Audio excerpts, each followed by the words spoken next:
Auburn Gresham is a great place to live. Unless you've spent some time here, you won't know the beauty of it. People really do have a positive outlook about Auburn Gresham. It's just a matter of getting the word out that the community is here and it's vibrant and there are things to do here. We are a diamond on the South Side. People just don't know it. It feels good to be here. I love my house. I love my community. The community is in a wonderful location, right off the Dan Ryan. We're not that far from downtown or from the western suburbs. We have the beautiful Auburn Lake. I mean, we have this community, to me, is a gem in the South Side.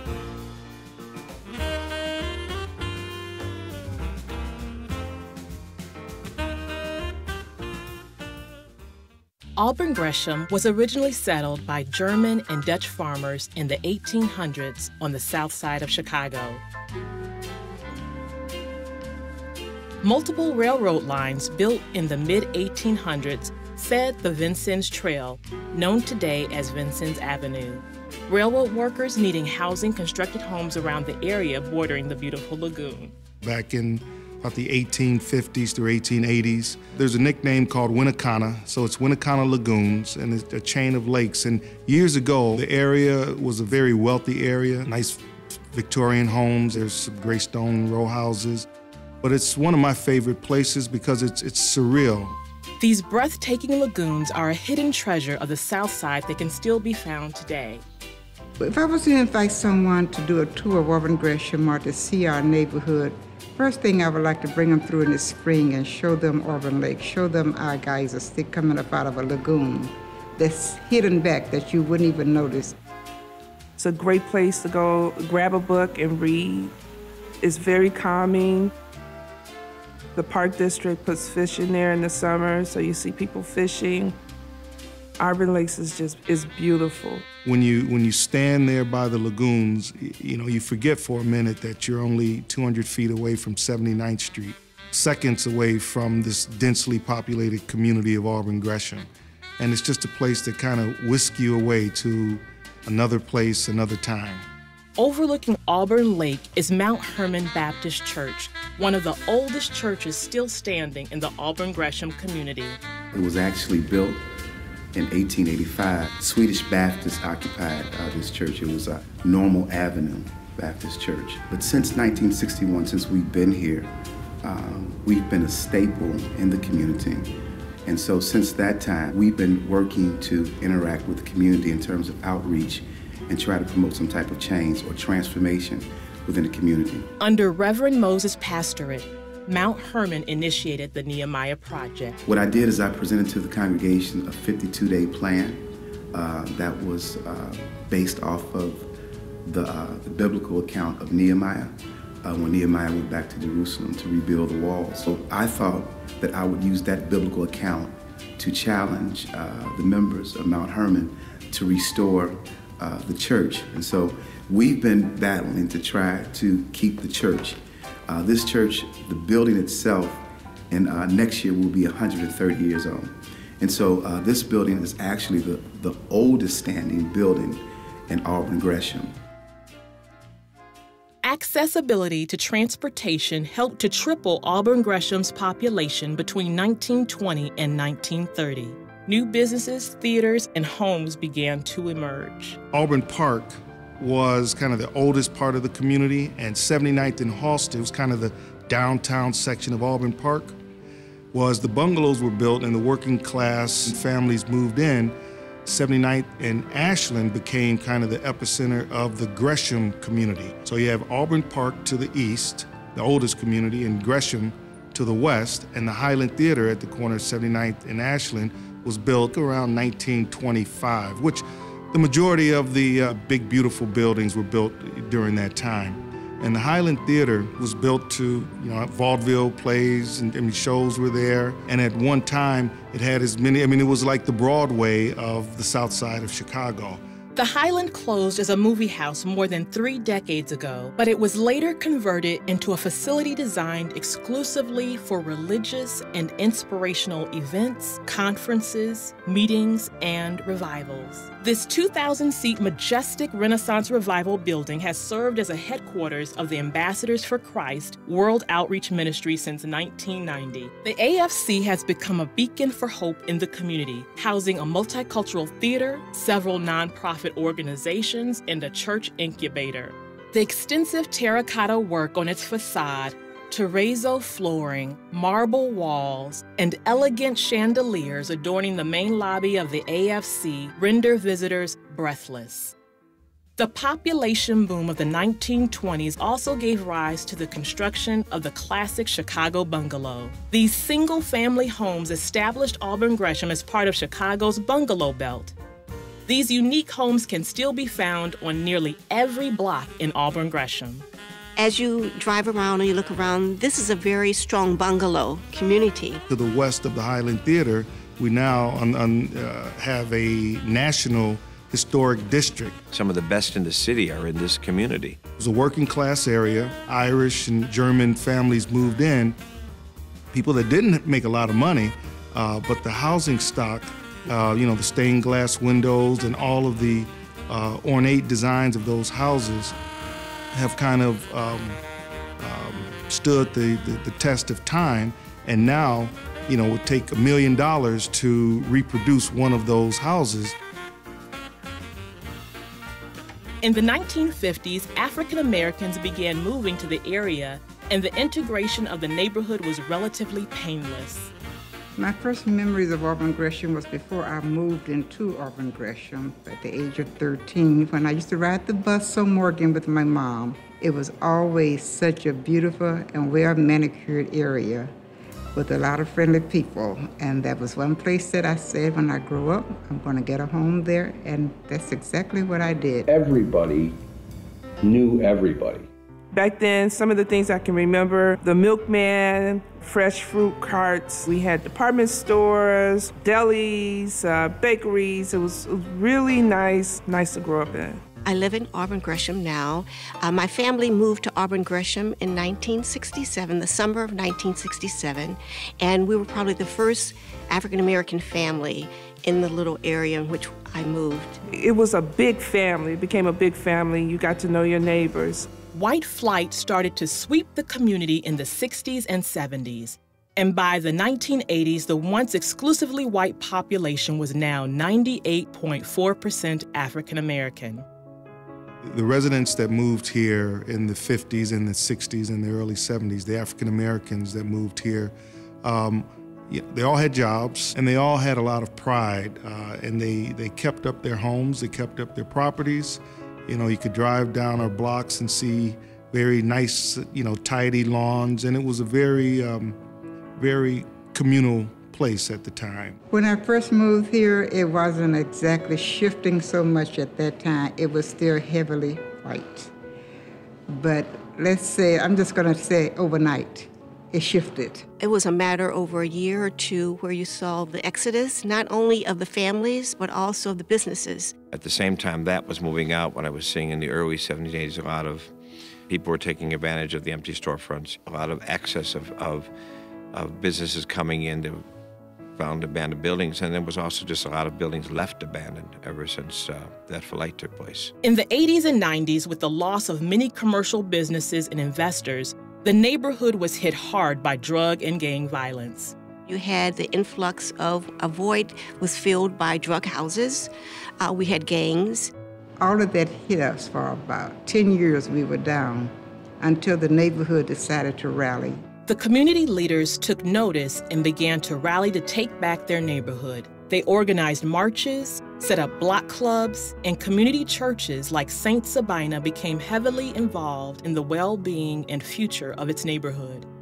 We would have regular Friday night marches against the drug houses, also against alcohol and tobacco. Every block got a block club, just about. And we do have a block club president coalition that we bring all the block club presidents together and we discuss our blocks. We had every agency that was available working with us to turn our neighborhood back around and to take it back. We fought We saved our community, and we're still fighting to keep saving other blocks that's having problems. You come together, you work together, you fight together, and you raise the issues with one voice. You set the pace and the path for greater victories. You are part of an organized community. Hopefully, that message and that vibe can carry on when newer folks move into the community. In urban America, you have to fight for the things that you believe are important and fight for equality in services and in development. As a resident of Chicago, sometimes you don't look at your home and really admire it, but St. Sabina Church is just awesome. The church here at St. Sabina was established back actually in 1916 in a candy store. And then this particular building we live in now is 1933 was dedicated. When I first came here and became pastor in '81, the diocese said, well, maybe we should tear this down and build a box that would be more efficient to keep up in order to keep the expenses in. And we said, well, give us a chance. Give us a chance to keep, because you don't have structures like this. And in my mind, this is one of the most beautiful sanctuaries there are in the city of Chicago. The old buildings can be an anchor around your neck sometimes, but they're also something of artwork that you don't want to lose. So we try to make this not only a place where we say we celebrate our history, but we make history. Events like the 79th Street Renaissance Fair, new community centers, and growing businesses show that change is occurring and Auburn Gresham is on the rise again. I saw the neighborhood at the top. I saw the neighborhood in the middle. I saw it drop all the way to the bottom. I saw it rise halfway back up, and then now we're at a standstill, fighting to take it back to the top. But trust me, we'll get there. We've reinstituted community engagement as it was back in the 40s, 50s, and 60s when this was predominantly Irish Catholic and German, and there was the Southside Irish Parade. And in fact, the start of the Chicago's Irish Parade started right here in the parish of St. Sabina and went from 79th and Ashland to 79th and Halstead. We recreated that energy by developing something called the 79th Street Renaissance Festival. What's up, 79th Street? I can't hear you, somebody scream! I think we're near 10 years. It's a new tradition, and it's great. The streets are full of people who are just enjoying themselves. We have a great time, and it's free. It's been going on and so successful. People come into Auburn Gresham for the 79th Street Renaissance Festival.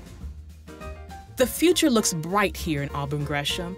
Every day, the community is improving, and residents are relentless in their fight to preserve the place they live and love. There's things for seniors to do. There's all types of dance classes, aerobics classes. There's movie theaters. There's live theater. There's places for kids to go skating and bowling. We have the only bowling alley, skating rink, private, public partnership in the city of Chicago with the King Center down the street. Built in the last 10 years, the Martin Luther King Family Entertainment Center, and is open to the public, and it's a return to those same types of entertainment venues that were once accessible years ago. We have great parks. You can play and learn in the community as well as live. One thing I like about this community is that it is family oriented, and the neighbors, we're closer more in this community, so we look out for each other. Since 1926, the community has been served by two well-known schools, Leo Catholic and Calumet High Schools. Calumet was located at 8131 South May from 1926 to 2006. Then it was closed to make way for Perspectives Charter School as a part of the city's Renaissance 2010 program. Perspectives embraces the idea that social and emotional learning is an integral part of the Perspectives education model. Over the many years that Calumet High School has had its doors open, it has seen its fair share of changes. Among those changes include the students who attended Calumet. Some of those more notable students were singer Shaka Khan, baseball star Kirby Puckett, and actress Marsha Warfield. Named in honor of Pope Leo XII and established in 1926 by the Congregation of Christian Brothers, Leo Catholic has been dedicated to educating the men of Auburn Gresham for the past 88 years.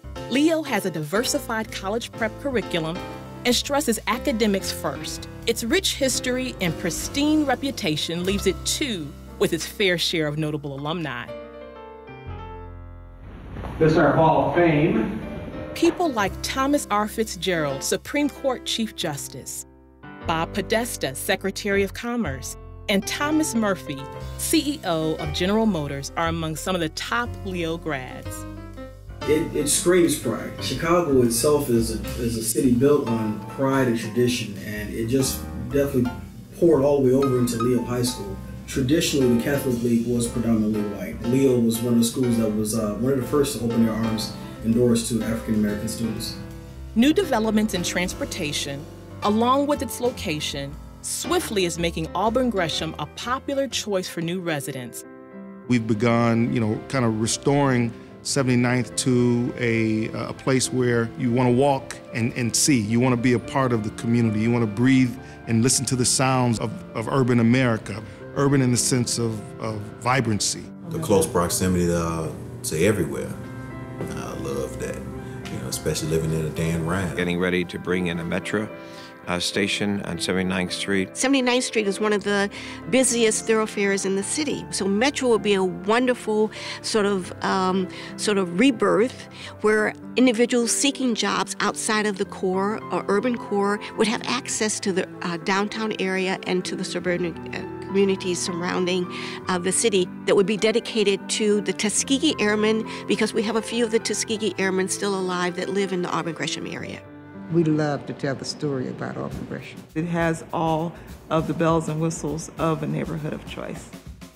It's a wonderful community of great people. It always has been, and it always will be. I can actually leave my keys. I have a choice of neighbors I can leave my house keys with when we leave town. A lot of the people who have been here 30, 40, and 50 years. I love this community. As an elected official here, I want to just rebuild or build it up or keep it moving so that my kids can say they love this community as well. Sometimes it's good to let people see that you're not perfect, that there are other things going on in your neighborhood, but there's nothing that can't be corrected and can't be fixed and can't be taken care of. And we know that there are good people that want to see this community survive and move forward. Just a whole lot of factors now that make this community just a really great place to live, and will continue to be even a greater place to live as times go on. I think 10 years from now, you're going to see Auburn Gresham as being one of the, talked about neighborhoods of the city of Chicago.